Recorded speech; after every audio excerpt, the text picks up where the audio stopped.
What if dragons never existed in Westeros? Westeros was never united. There was no Iron Throne, no dynasty of fire and blood. The Seven Kingdoms remained just that, 7, standing apart, locked in an endless struggle for power. The year is 298 after Aegon's conquest. Winter is coming, but the realm is unprepared. In the north, the Starks rule as kings of winter, bound by duty. In the south, the Lannisters, the Reach, and the Stormlands scheme and war for dominance. There is no single ruler to hold them together, no force strong enough to command their loyalty. Because centuries ago, the only family who could have forged Westeros into one kingdom failed. Before we dive into this alternate history, don't forget to subscribe. It really helps us create more deep dive content like this and bring you the best what-if scenarios in Westeros. So, if you love exploring the untold stories of Game of Thrones, hit that button and let's begin.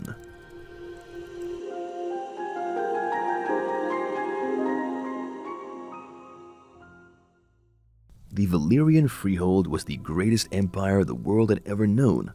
Its dragon lords unrivaled, its armies invincible. For 5,000 years, they ruled with fire and steel. Then came the Doom. In 114 before Aegon's conquest, Valyria died in a single day, consumed by fire and ash. Its cities crumbled, its armies turned to dust, and its great beasts, the dragons, perished in the inferno. Or so it was believed. Across the narrow sea, one Valyrian family had foreseen the end. House Targaryen, once a minor noble house of dragon lords, had fled to the island fortress of Dragonstone. With them, they carried the last dragon eggs of Valyria, the final remnants of a lost age. But fate was unkind. The magic that once bound dragon and rider began to fade. The eggs that should have brought forth new dragons turned cold and lifeless. The few beasts that survived the Doom grew weaker with each passing year. By the time the Targaryens set foot in Westeros, their last dragons were small, frail shadows of what they once were. And then, one by one, they died. The power of House Targaryen, the very thing that had made them Lords of Dragons, was gone. If we get 50 likes on this video, we'll make a part 2. Aegon Targaryen dreamed of conquest. He saw one kingdom, one ruler, one throne. But dreams are not enough to make kings. When he set sail for Westeros in 2 BC, he did not bring an unstoppable force. He brought an army, small, disciplined, but mortal. There was no dragon fire to burn castles, no beast to turn the tide of battle, only steel, men, and ambition. And Westeros was ready for him. The Seven Kingdoms did not welcome him as a ruler. They saw him as an invader. The first to meet him in battle was House Hor of the Iron Islands, rulers of the Riverlands. Their army outnumbered his 2-1, hardened by years of conquest. Aegon marched on Maidenpool, hoping for a swift victory. He found only death. The battle was quick and brutal. The Hors struck first, overwhelming his forces in open combat. His men fought fiercely, but they were outmatched. By nightfall, Aegon was forced to retreat. His invasion had begun not with a triumph, but with a crushing defeat. Bruised but unbroken, Aegon turned south, seeking a new path to victory. There he faced King Argilac Durrandon of the Stormlands.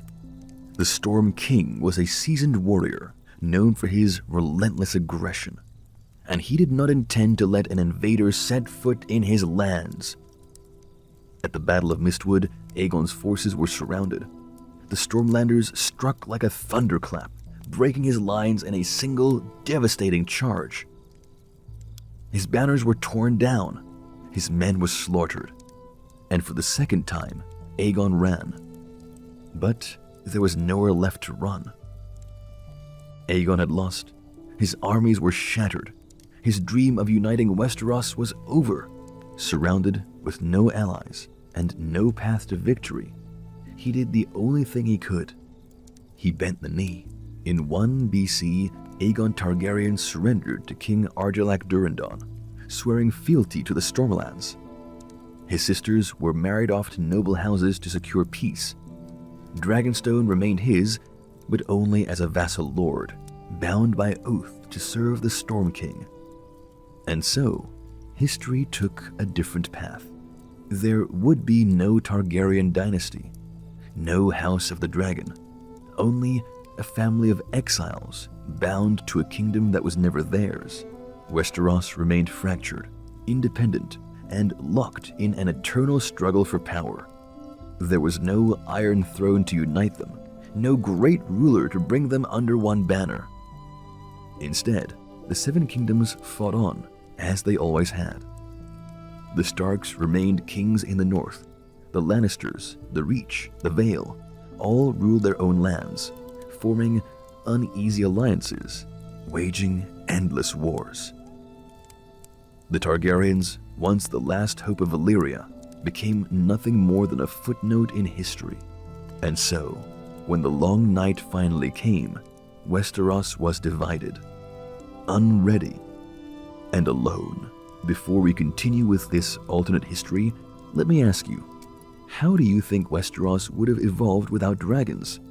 Would a king have eventually united the realm, or would the Seven Kingdoms have remained at war forever? Let me know your thoughts in the comments. For 3 centuries, Westeros has remained divided. No Iron Throne, no united realm. The Seven Kingdoms should have been conquered long ago. But history took a different path. There is no single king, no ruler strong enough to force the great houses into submission. And now, in 298 AC, that fragile balance of power is beginning to break. Westeros does not belong to 7 kings. It belongs to 8. For when the Riverlands cast off their ironborn oppressors, they did not submit to another ruler. They crowned their own, House Tully from Riverrun.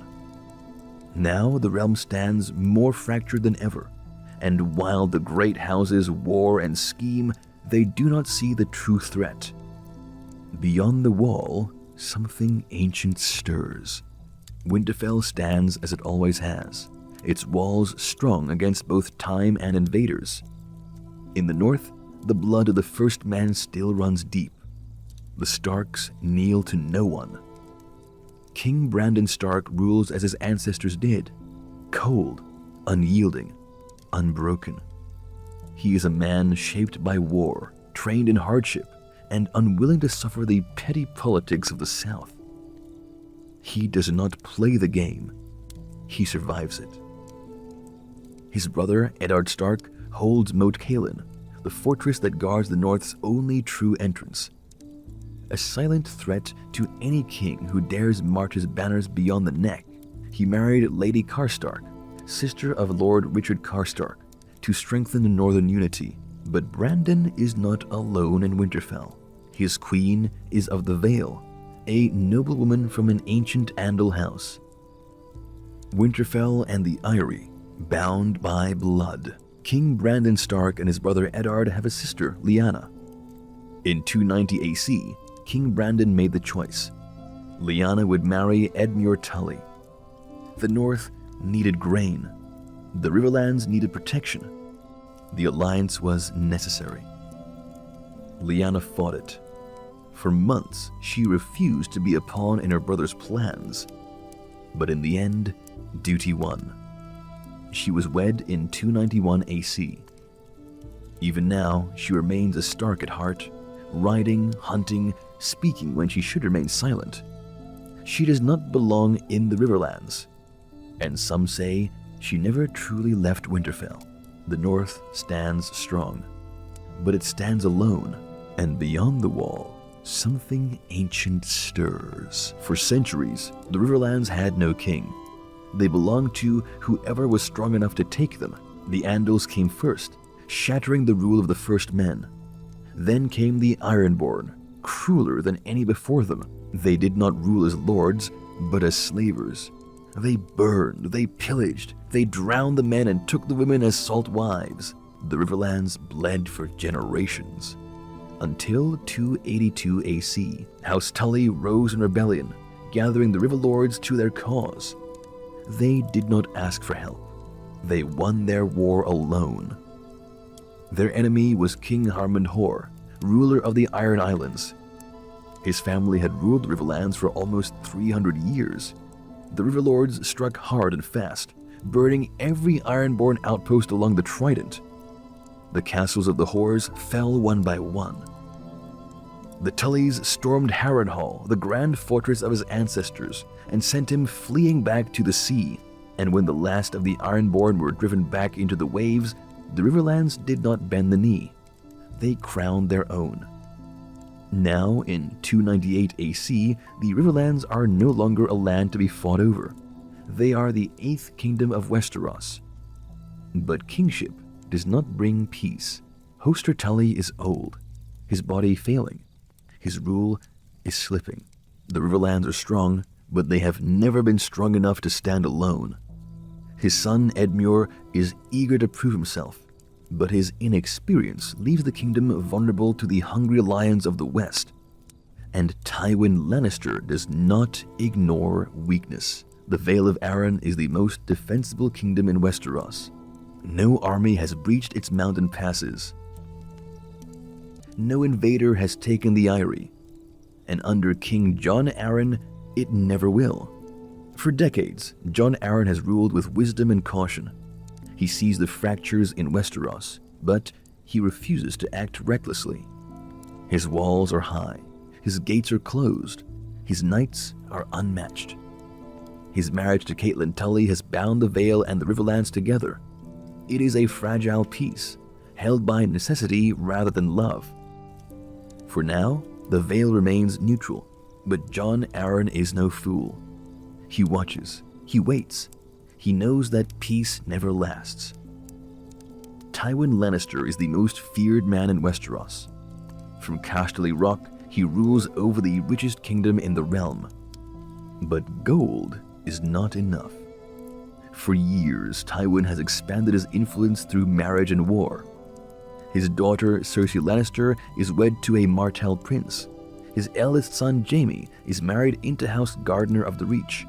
His youngest, Tyrion, has been sent to the Stormlands, where his union gives Tywin a foothold in a crumbling kingdom. But now, Tywin sees his greatest opportunity. The Riverlands have gained power. Their alliance with the North and the Vale makes them stronger than ever. But strength breeds enemies. Tywin Lannister does not attack his enemies head-on. He waits, he watches, he looks for the cracks. And in House Tully, he sees one. Hoster Tully is aging, weakening. His son Edmure is untested. And though the Riverlands are shielded by powerful allies, Tywin knows one truth. Every alliance can be broken. Every kingdom can be divided. And when the time is right, the lion will strike. The Reach is the most fertile kingdom in Westeros. It is a land of wealth, beauty, and deception. King Mern Gardener does not rule through force. He rules through diplomacy. His armies are vast, but they move only when necessary. The Reach controls half of Westeros' food supply, and hungry kingdoms make desperate choices. For now, the Reach remains at peace, but peace is a fragile thing. Once, the Stormlands stood among the great powers of Westeros. Now, they are a kingdom in decline. The Durrandon kings cling to their fading power, their land a battlefield for greater lords. The Stormlands are ripe for the taking, and Tywin Lannister has already placed his first piece on the board. For centuries, the Ironborn ruled through fear. They did not conquer with banners and treaties, but with blood and fire. Their kings did not sit on golden thrones. They took what they wanted by axe and drowned those who resisted. But power is a fleeting thing. The Riverlands were once theirs, a kingdom crushed beneath the rule of House Hoare. King Harmondhor, last of his line, thought himself untouchable. His ancestors had built Harrenhal, the mightiest castle in Westeros. But in 282 AC, his arrogance proved fatal. The Riverlords revolted. Led by House Tully, they drove the Ironborn back to the sea. Harrenhal, once a monument to their power, became their tomb. Harmondhor fled to the Iron Islands, his fleet broken, his crown shattered. Now, in 298 AC, the Ironborn are a shadow of what they once were. House Greyjoy rules from Pike, but their reach is weaker than ever. The old ways remain, reaving, raiding, plundering, but the world has changed. The Ironborn are no longer feared. They are contained, and the other kingdoms know it. For the first time in history, the Ironborn are not conquerors. They are prey. Dorne does not march. Dorne does not conquer. Dorne watches. Cersei Lannister's union with a Martell prince has given them a stake in Tywin's ambitions. But Dornish patience is not submission. And when the time comes, Dorne will choose its own fate. The 8 kingdoms fight for crowns, for land, for power. But they are blind to the real war. Beyond the wall, something moves. The White Walkers do not care for gold. They do not kneel to kings. They bring only death. And this time, there are no dragons to stop them.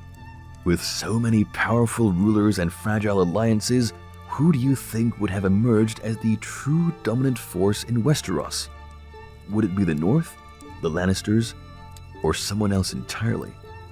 Drop your theories below. For 300 years, Westeros has fought over power, land, and gold. Kings have risen and fallen. Dynasties have been built and destroyed.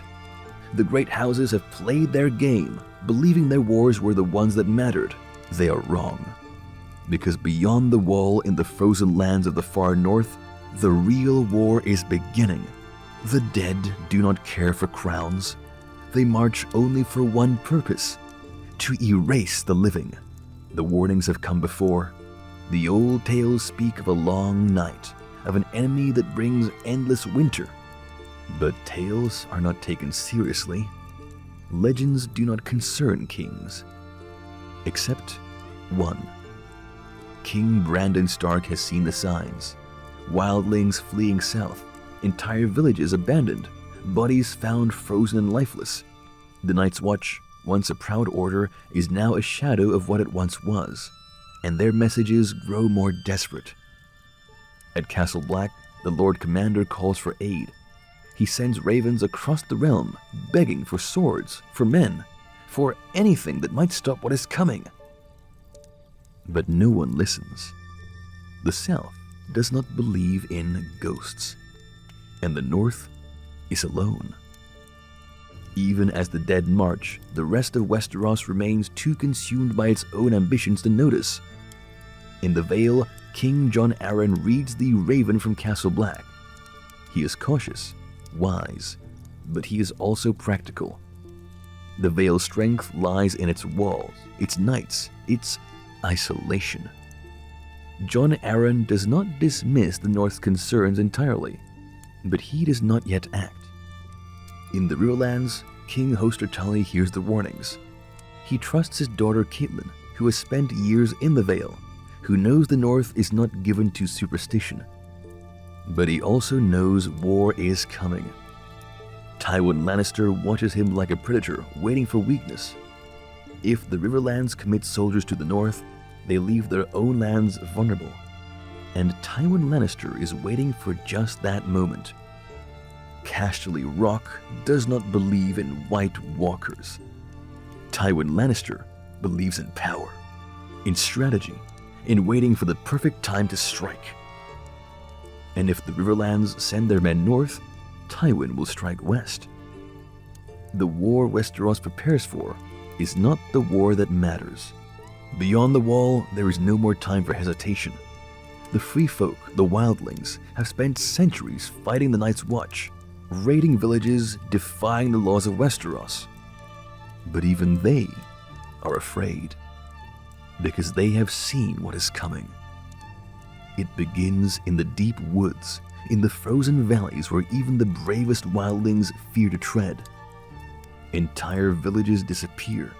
Men, women, and children vanish, leaving behind only blood and ice. The few who survive tell the same story. Figures in the dark, creatures of ice with eyes like frozen fire. Then comes the first true battle. At the Frostfangs, the wildling clans make their stand. They do not flee, for they do not believe.